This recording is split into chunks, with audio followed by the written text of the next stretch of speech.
Welcome to Four True Tales of Terror, Volume 6, Cemetary Encounters. Number 1. I was 16 years old, and I loved to piss my parents off by doing dangerous stuff. One time, me and my friend decided that it would be pretty funny to steal a skull from a cemetery. We actually dig a grave and take the skull with us. It was full of maggots. We thought that we would most probably get a disease of some kind because of it, so we took it home and boiled it in hot water. Actual pieces of skin fall off of it. Again, disgusting. The skull is now clean, so we decided to melt a candle and place it on top of the candle. We leave it in the garage. Both me and my friend have very similar nightmares of our bodies rotting for the next couple of weeks. There's also strange sounds coming from the garage every night, like something prancing about, kind of like an excited dog. My parents are also able to hear it, but every time they checked, the sounds would stop. My dad believes it to be a raccoon and calls the exterminator. They don't find anything, but the sounds continue for a couple of more days. One day, my dad was pissed because he had an important meeting early in the morning and the sounds would keep him awake. He decides to go down with a bat in hope of finding the source of the noises. I decide to join him. The sound stops as usual. My dad's face is now red because of how pissed he is. Out of nowhere, something invisible violently takes the bat from my dad's hands and throws it at the garage door. My dad is 6 feet tall and does weightlifting. I can't imagine the strength of that thing that was able to take the bat from his hand so easily. Chairs start to move by themselves and the door slams shut. I can hear my mom on the other side trying to open it desperately. Out of nowhere, something throws a skull and lands in the roof of the car. Everything stops. There's just silence and my mom crying/screaming on the other side of the door. What the hell is this? My dad's voice cracks. I'm ice cold and petrified. My dad keeps asking, "What is this? And why is it in the garage?" I can't answer. I'm petrified. My dad hits me a couple of times, but I still don't react. He and my mom hug me. We all start crying. We move to my aunt's for a couple of days. We're all Hispanic, and my mom believes in shaman voodoo stuff. She gets an old lady of the neighborhood.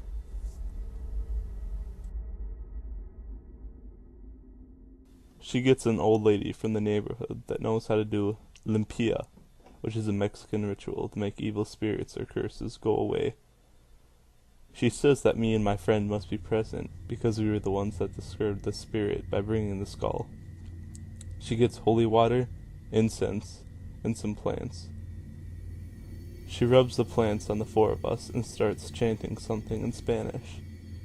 She brings out the skull and places it in the middle and continues with the chant for almost an hour.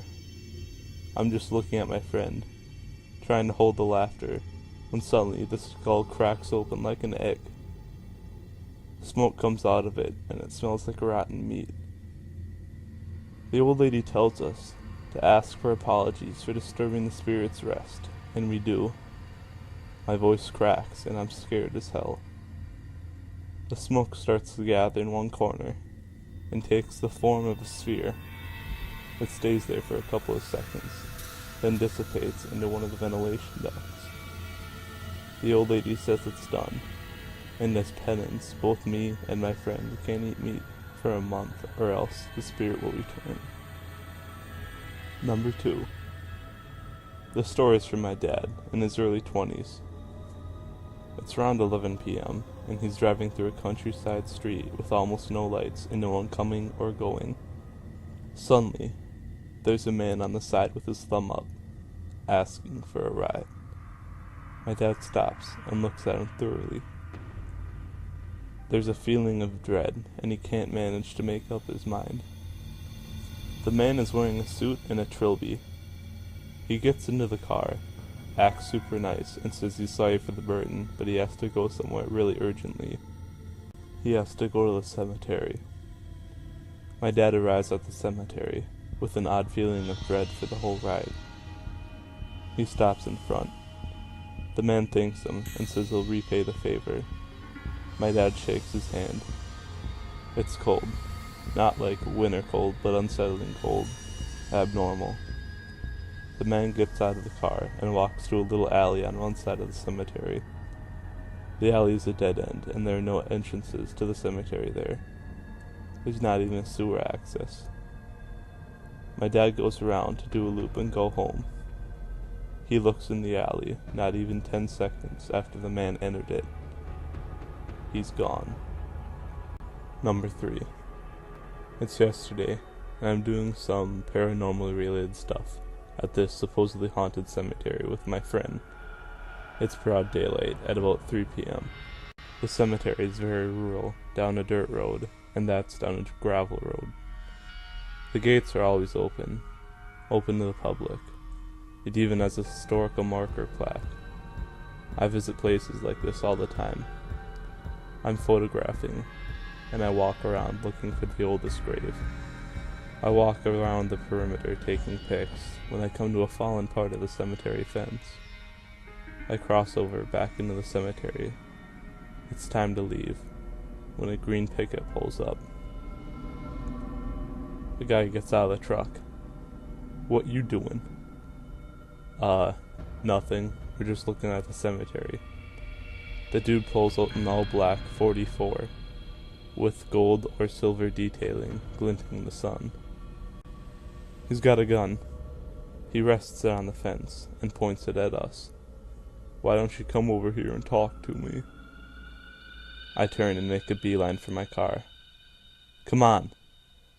We jump in the car and drive away all tactical. I'm sliding down hairpin curves on a gravel road. I don't know if he followed because of the massive dust cloud. Number 4. I was in high school, and I live across from a graveyard in small town Iowa. Nothing interesting ever really happens. I'm staying up late one night playing video games when I go upstairs for water. I look out a bay window that oversees the graveyard and see this dude with a flashlight walking over to a grave. He sits down in front of it. Suddenly, he falls into the grave itself. I watch the spot for about 30 minutes. Nothing happens. I go to bed creeped out. The next day, the police came to our neighborhood, saying that some guy went missing the previous night. I told them about what I saw. Turns out the guy tried burying himself alive. This is Truth is Scarier Than Fiction. I'd like to thank you for watching my video. If you enjoyed this video, please check out my other True Tales of Terror scary stories, as well as all other scary stories I have posted on my channel. If you'd like to keep up with the channel, you can follow my Twitter account. I'll post important updates, as well as an automated post every time I post a video. And remember, fear keeps us going.